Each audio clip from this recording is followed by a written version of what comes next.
Bonjour, cher peuple de Dieu. Le Seigneur nous a permis de voir la nouvelle année 2020.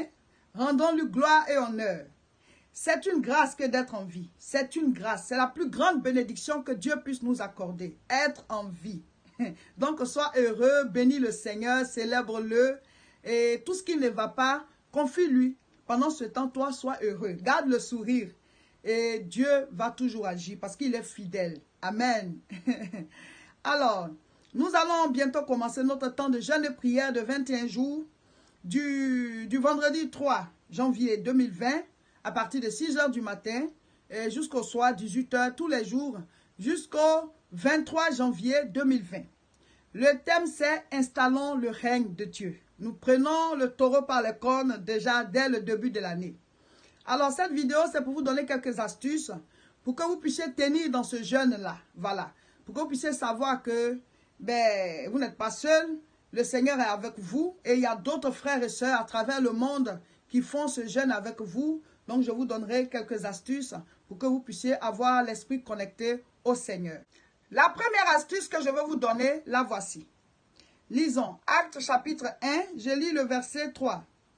Après qu'il eut souffert, il leur apparut vivant et leur en donna plusieurs preuves, se montrant à eux pendant 40 jours et parlant des choses qui concernent le royaume de Dieu. Alors, l'astuce c'est quoi? C'est que ici on dit, après qu'il eut souffert, il leur apparut vivant. On parle de Jésus qui venait de souffrir. Il a été frappé, il a été crucifié, il est mort, on l'a enterré et ensuite il est ressuscité. Et là, il est apparu à ses disciples. Et la Bible dit, après qu'il eut souffert. À travers ce passage, je comprends que il y a des choses qu'on obtient après avoir souffert. Tu es obligé de passer par là. Tu es obligé de souffrir. Pas que Dieu veut nous faire souffrir, mais la chose que tu veux obtenir se trouve après un obstacle. Vous voyez, Canaan se trouve toujours après la montagne ou bien après le désert.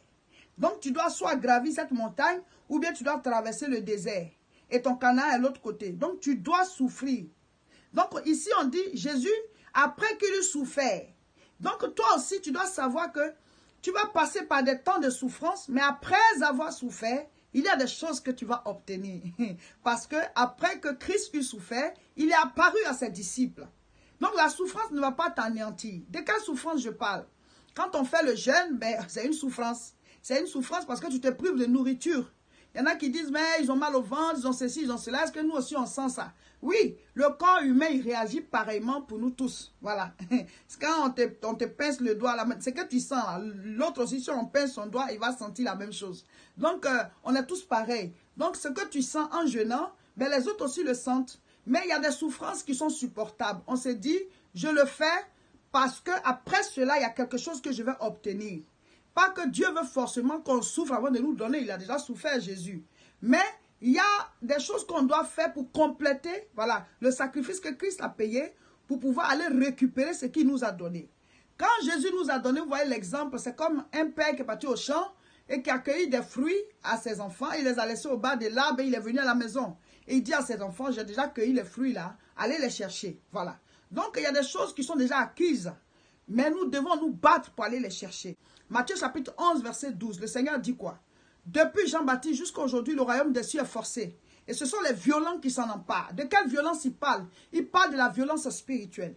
On est en train de faire on va commencer un temps de jeûne et prière parce qu'on veut que le ciel s'ouvre, on veut installer le règne de Dieu. On va passer par la souffrance. Mais quand on va finir de souffrir, qu'est-ce qu'on va obtenir? C'est cela.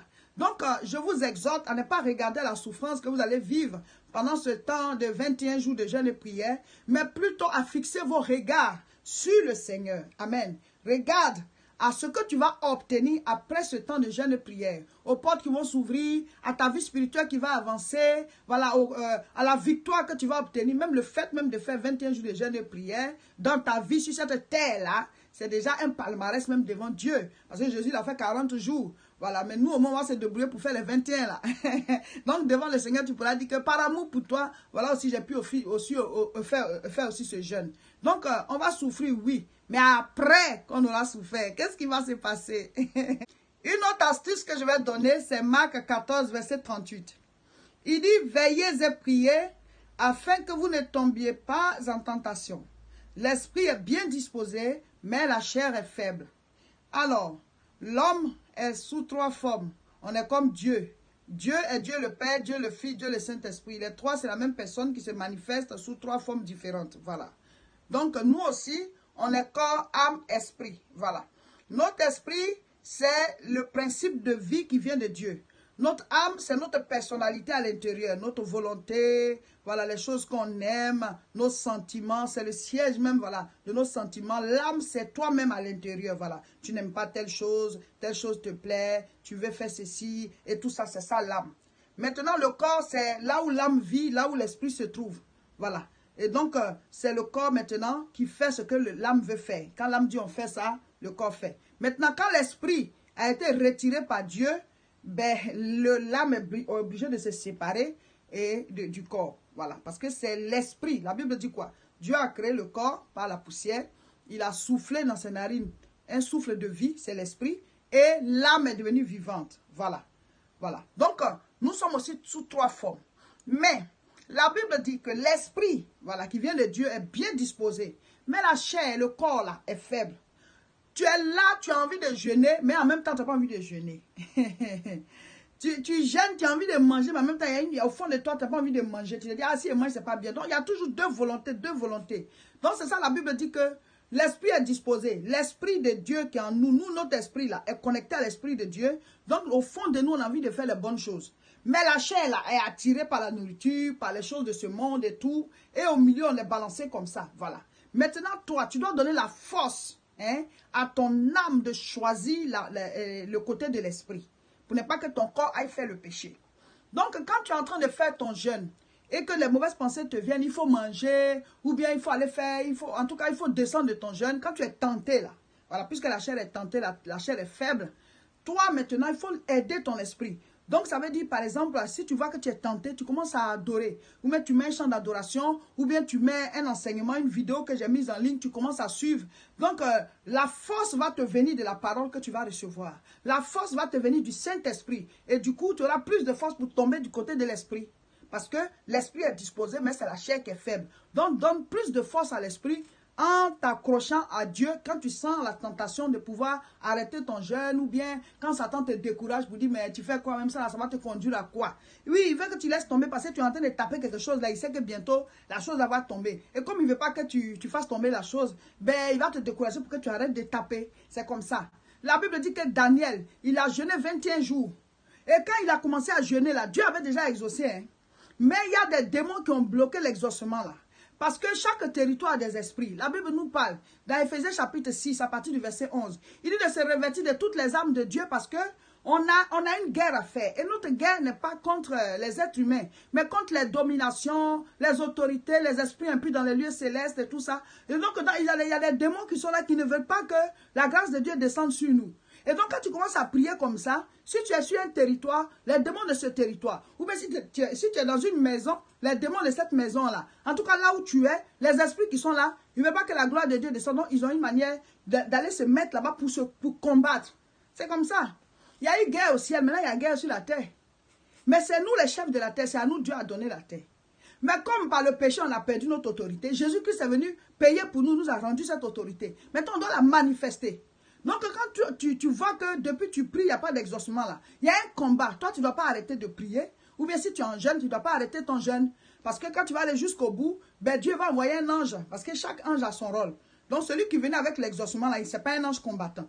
Donc, il faut un ange combattant pour venir libérer le chemin pour que ta bénédiction puisse descendre. Il y a une autre astuce que j'ai l'habitude de donner quand on doit faire les temps de jeûne et de prière. C'est Matthieu chapitre 6, verset 34. Ne vous inquiétez donc pas du lendemain, car le lendemain aura soin de lui-même. À chaque jour suffit sa peine. Ça veut dire quoi? Alors, on va te dire que tu as 21 jours de jeûne et prière à faire.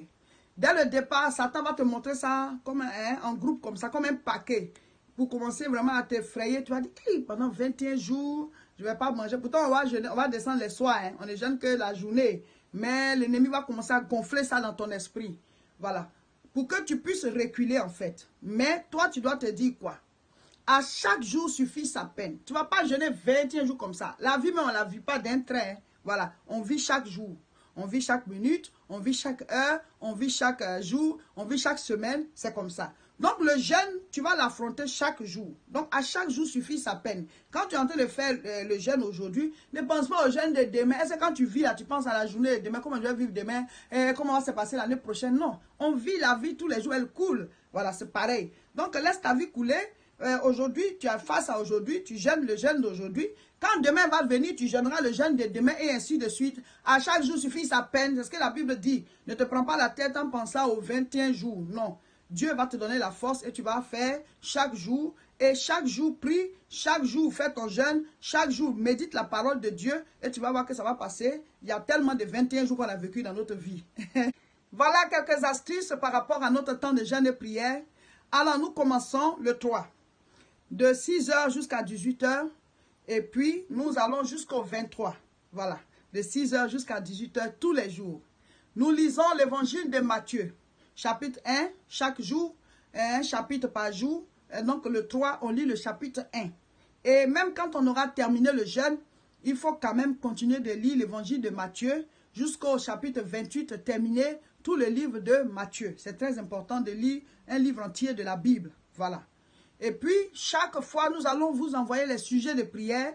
Voilà, on va les annoncer dans la vidéo, dans les vidéos qu'on va mettre en ligne. On va aussi les écrire sur Facebook et sur YouTube pour que vous puissiez savoir voilà, quelle prière faire au fur et à mesure.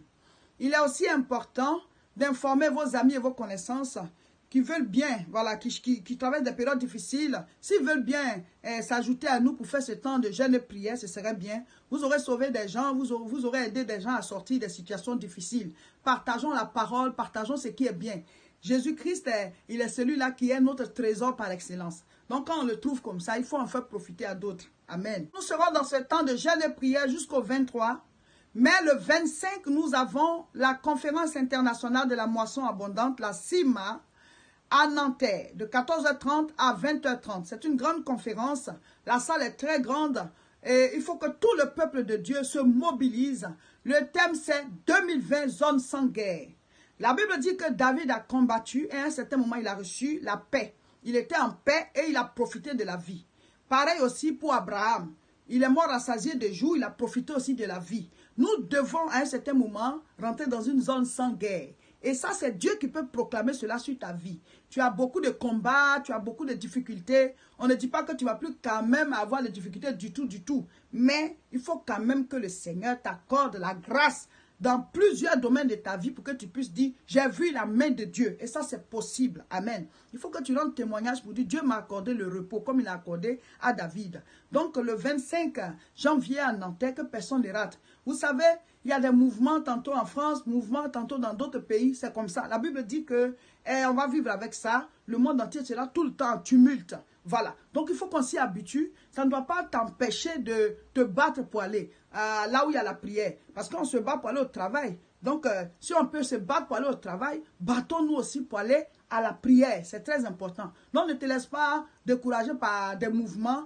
Il faut qu'on vive avec, c'est comme ça. Nous prions aussi pour la France, nous prions pour tous les pays où il y a le mouvement, nous prions aussi pour les pays où il y a la guerre, afin que Dieu, qui est le Dieu de sagesse, parce que les êtres humains, on ne peut pas se diriger les uns entre, on ne peut pas se diriger nous-mêmes, les uns les autres, parce que ce n'est pas facile. Mais quand Dieu donne la sagesse, là, ça coupe la poire en deux, puis tout le monde est satisfait. Donc on en profitera pour prier pour la France et pour tous les pays en difficulté, et là où il y a la guerre, et là où il y a des catastrophes. Amen. Donc déplacez-vous tous à Nanterre. Le samedi 25 janvier à partir de 14h30, il y a des choses qu'on ne rate pas. Donc ne rate pas cette rencontre. Ceux qui ne sont pas en Europe et qui ne pourront pas venir, on vous enverra après le compte rendu. Mais ceux qui peuvent venir, tu n'as pas d'excuses. Donc le samedi 25 janvier, nous serons à Nanterre. Mais avant le 25, nous avons le 11 janvier, qui est la première croisade de l'année 2020. À Aubervilliers, bien sûr, dans la même salle. 29 rue Sadi Carnot, 93 300. On l'a dénommé échauffement. Voilà. On va faire d'abord une croisade et après, on va aller à Nanterre pour le 25 pour la conférence. Et après la conférence, on continuera les croisades une fois par mois au niveau de Aubervilliers. Donc, préparez-vous. On est en jeûne et prière. Le 11, on sera à Aubervilliers pour la croisade de prière choc. Nous faisons nos cultes tous les dimanches à 10h à Tourcoing. L'adresse est 48 rue Saint-Omer, 59 200.